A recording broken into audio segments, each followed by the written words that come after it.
আসসালামু আলাইকুম।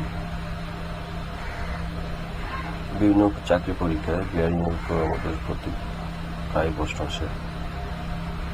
আজকে আমি বিয়ারিং এর বিষয়টা ক্লিয়ার করতে যাচ্ছি।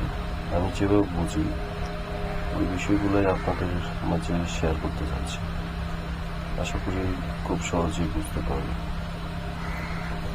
প্রথমে আমি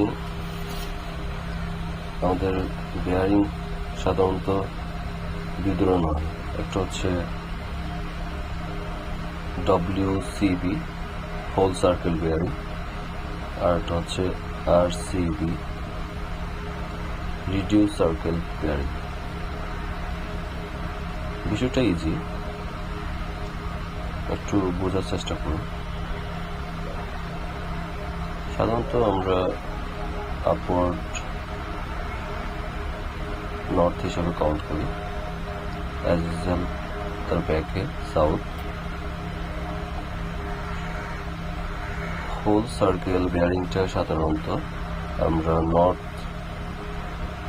নর্থ পয়েন্ট থেকে অ্যাকনোলেজ করব।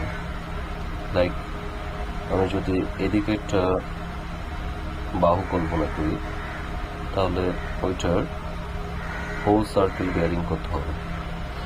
হোল সার্কেল বিয়ারিং হবে নর্থ থেকে এখান পর্যন্ত ঘুরে আসতে যত ডিগ্রি আমার কাউন্ট হচ্ছে, ওইটাই হচ্ছে আমার হোল সার্কেল বিয়ারিং।